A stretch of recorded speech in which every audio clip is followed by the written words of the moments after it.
Hey guys, today we're taking a look at the new McFarlane Toys Collector Edition Christopher Reeve Superman from Superman the movie. Let's get a better look at that packaging, shall we? Here we are up close and personal with the packaging here. We of course have the window displaying all the different accessories that comes with Mr. Reeve there. On the side we have the McFarlane Collector Edition label in all silver, as typical with these collector edition waves. Then we have, of course, the DC Multiverse logo at the bottom with the old logo, because this is not the current logo for DC. They returned to the bullet that was used in the 80s and 70s. Very interesting there. And you, of course, have the Superman nameplate in silver there. You have the Superman nameplate right there. Up at the top, you have the McFarlane DC Multiverse logo up there. At the bottom, you can see that this is 25 out of the collector line, so I did skip a few. I'm not getting every figure that's a repaint or something like that, so I don't have every single figure in the line.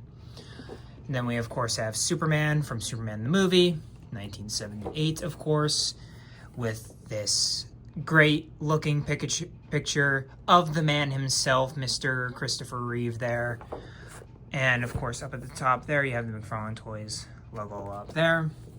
On the bottom you of course have the McFarlane Toys social medias. Of course follow them on Facebook, Twitter, and Instagram. Great resources to get up-to-date on like pre-orders and stuff like that, so highly recommend checking out their social medias if you're a collector of this line, of course. And then you, of course, have the DC Multiverse logo again. You have the McFarlane Collector Edition up at the top. Superman from Superman the movie, 1978. Another 25 to indicate he's number 25 in the line. The McFarlane Toys logo up there. Now up at the tippy top, you have the 22 moving parts.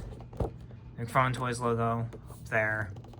You, of course, have the 12 plus up there. Nothing on the actual top. And at the bottom you have the Superman legalese with, of course, your barcode for all you barcode hunters out there, which I haven't seen actually this guy in the wild yet. So he's probably not out yet in the wild, but people have been getting them.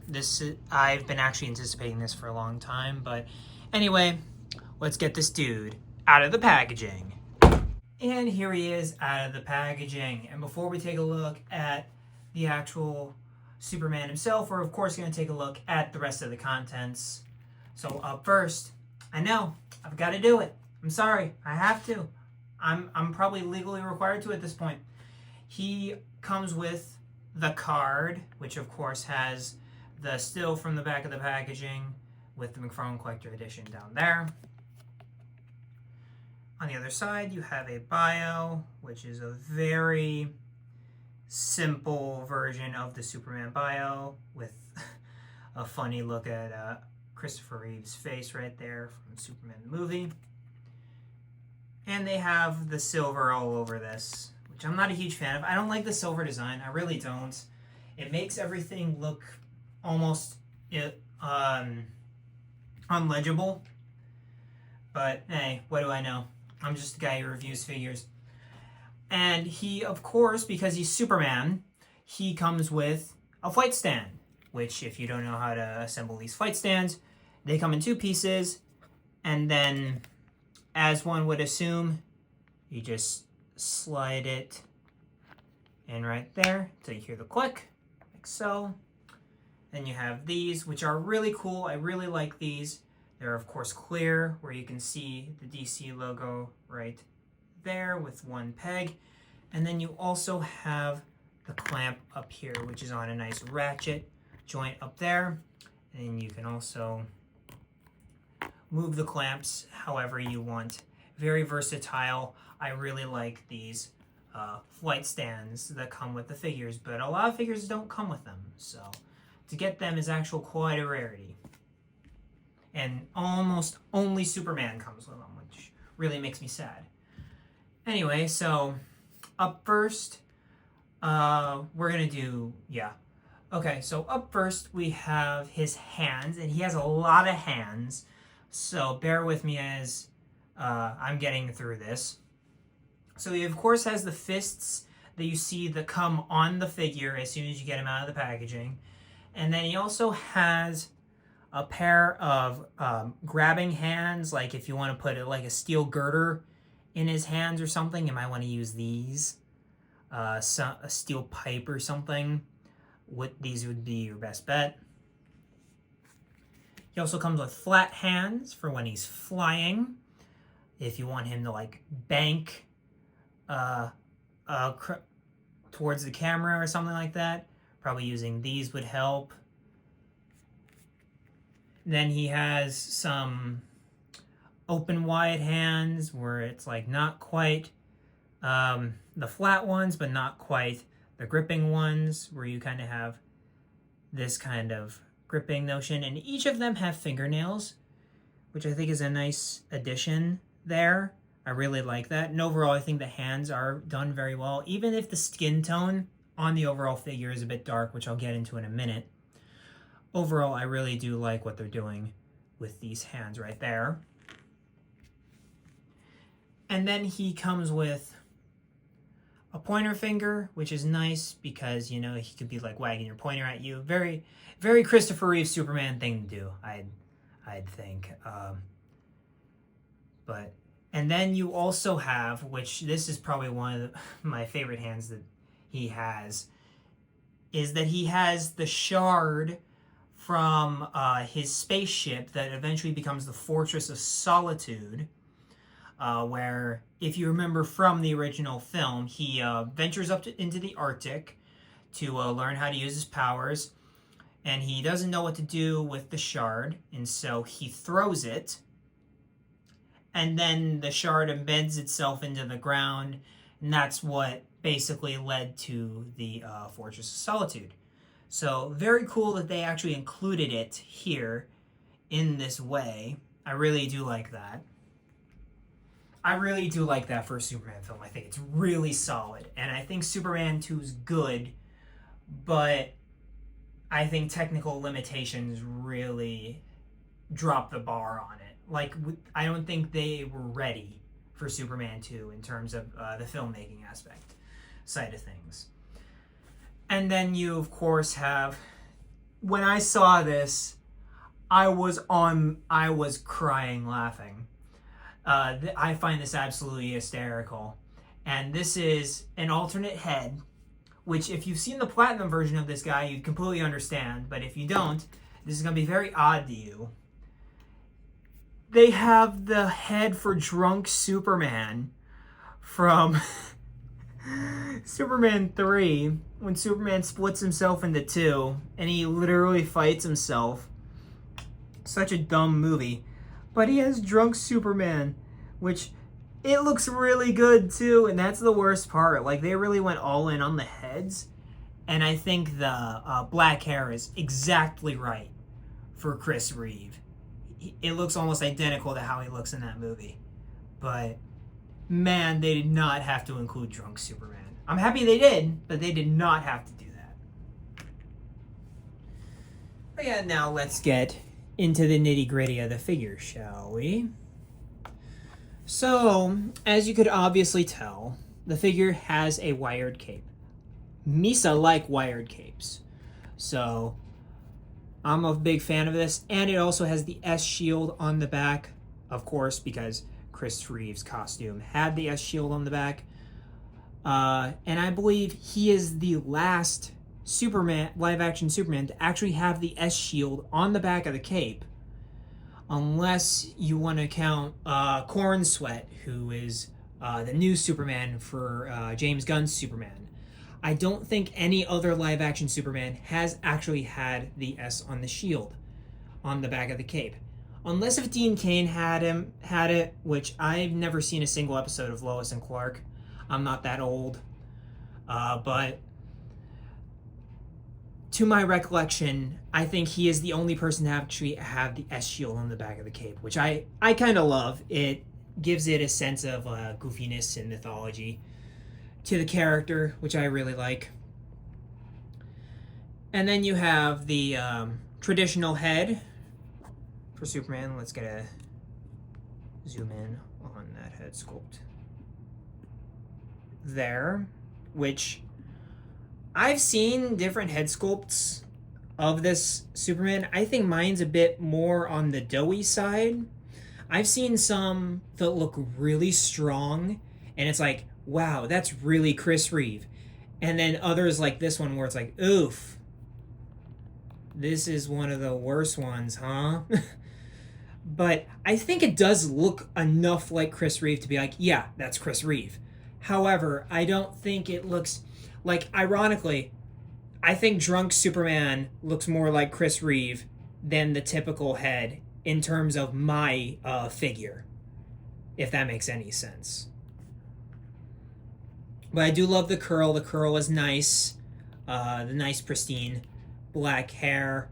Oh, that's nice. The doughy blues, the butt chin. Like, it's all there. It's all there. Even though, like I said, in the hand segment, I do think the skin tone is a bit darker. Like, if you pull up the card, his skin tone looks a bit lighter than it does here. And it's maybe due to the fact that the entire the film that they shot this picture on makes things look brighter. I don't know, but his skin tone looks a tad bit lighter. I don't know, I could be nitpicking. But for the rest of it, it looks exactly what you'd expect it of. I mean, there are a few scratches here and there, like right there, some. And then also I did see, as I was moving this figure around, see like scratch there. I thought, I could be mistaken, but I thought I saw an ounce of red paint that was mispainted. Outside of that, I don't really see anything too bad. And one thing I do not like that they did, because I'm pretty sure it's all on one plane in the movie, is that his symbol is raised. And I don't think Chris Reeve's costume had the symbol raised. It looked like it was just a onesie. So that really disappoints me as well. You, of course, have down to the trunks where you have the belt, the classic Superman belt that breaks up a lot of the blue that's going on, gives continuity, and really ties the whole outfit together, in my opinion. I'm a huge fan of the trunks. And then as you go towards the bottom here, you have the boots, which some part of me is telling me that they're trying to reuse these legs for the corn sweat variation, because I don't remember the boots for Reeve's Superman having this much detail on them. Even though they do look like the boots, and I really do respect that, but I don't remember a lot of, specifically this area here, I don't remember that being a thing. So I think it's them trying to have their cake and eat it too. Which, I mean, commendable to McFarlane, but you know, it is what it is. But let's get on to the articulation segment. So up first, he has a standard double ball peg in the head, so he can look up enough. He can look down. He can look all the way around. He can do a head pivot like so. Nice range in the neck. For the shoulder, he has a nice butterfly. I really like that butterfly on this figure. Very full of motion right there. They're really improving on the butterfly joints, which I really do like. He can move his shoulder out. He can rotate a full 360. He has a bicep swivel. Double jointed elbows. I can tell they're trying. But this is not the way to go. This looks horrible. But I can tell they're trying, so I'm giving them a pass. And if you leave it straight, it looks fine. But that it was definitely not the way to go. Oh, and also another big thing for me, you obviously see the sleeves here. Why is it blue on the wrists? But then you also have the standard McFarlane wrist joints, which I love. You guys know this, where you can do up and down, and then you can rotate the joint to have them go in and out. I love these joints. They're awesome. For the torso, he can move fully all the way around. He can hinge that far forward. He can move that far back. Really good limbo.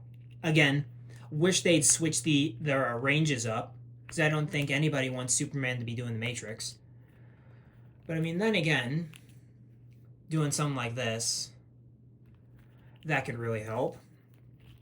And they have standard McFarlane joints right there, which can move that far forward, that far back. He has thigh pivot in there. Not the strongest thigh pivot, but he does have thigh pivot.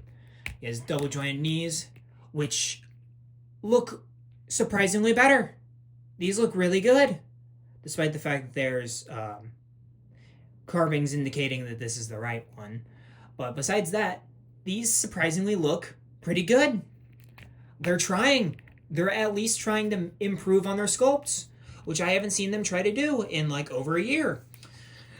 And then you, of course, have down at the ankle, where you can rotate up at the top, ankle pivot at the bottom, nice ratchety ankle down there, and of course, articulation to round out your articulation on this guy. And here we have all 4 Supermen currently in my collection. I did give the Action Comics 1000 Superman to a buddy of mine, so this is pretty much all we've got right here outside of like Superman adjacent characters. We of course have Hush Superman right there.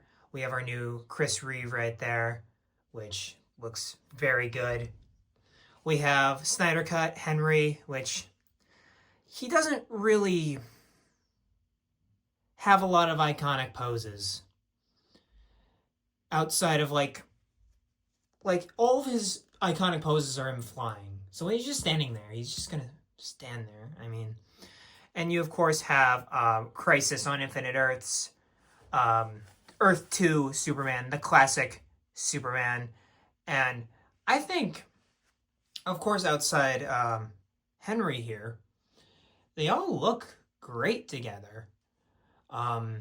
Maybe Hush differs a little bit because of how the modernization of the costume went, but like these two right here really definitely have like a style and go great together, even though obviously one's bigger enough than the other and is older than the other overall. And here's Mr. Reeve with some Superman villains here.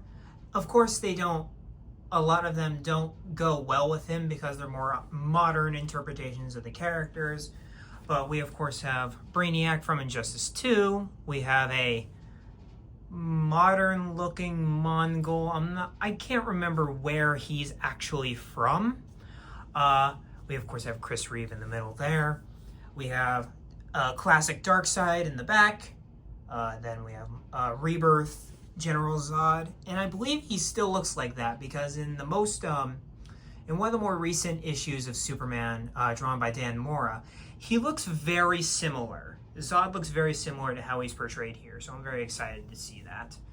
And then we of course have Lex Luthor right there, but I'd say if you put him, Chris, and Darkseid together, that would look really cool. But the rest of them, they have too much going on. There's not enough comics back when the Chris Reeve movie came out were a lot more simplistic, a lot more like there wasn't a lot of stuff going on. If you look back at some of those classic comics, a lot of the villain outfits were really stripped down as opposed to what we have now, where there's tons of stuff going on, a lot of artists just really making a name. Back then, they were really relegated to just the most simplistic versions of the costumes, and that's kind of what we got here, where it's like you have two relics of the past right there, and then you have modernity kind of punching you in the face a little. And here we are with what everybody wanted to see, we of course have our new Chris Reeve with my knockoff NECA Michael Keaton Batman there.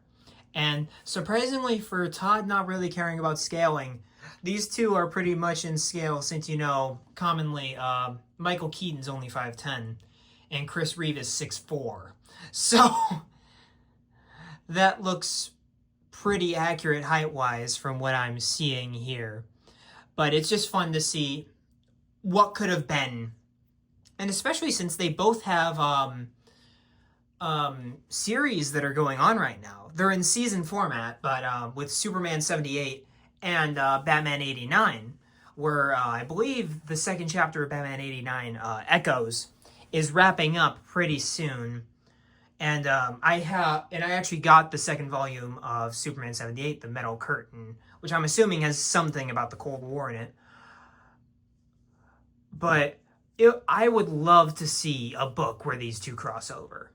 Like, that would be insane to see Chris Reeve's Superman and Michael Keaton, like, actually cross over in a book, in a narrative, like, piece, you know, not just in fan art and stuff like that. Like, I'd love a story where they cross over. That would just be over the moon. I'd be over the moon with it. And that's all I really have for our look at Christopher Reeve's Superman from 1978. And overall, I think for the price point, you're getting a lot. I mean, you've got all these hands, you've got the drunk Superman portrait, and of course you got the wired cape, the flight stand right there. I mean, this is a really good package, plus all the different hands. And I don't remember if I mentioned the hands already. If I did, sorry. But I was not a person who grew up with a lot of Superman in my life. And so I saw the first two Superman movies only a few years ago.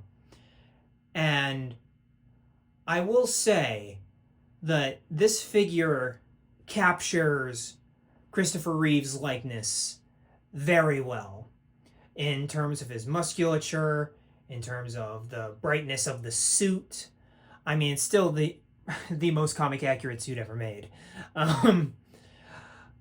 But overall, I think you get a lot of bang for your buck. You're going to be able to do all the stuff you want to do with Christopher Reeve. If you want to do an amazing Fortress of Solitude diorama and you want to have him flying around in that, you can do that.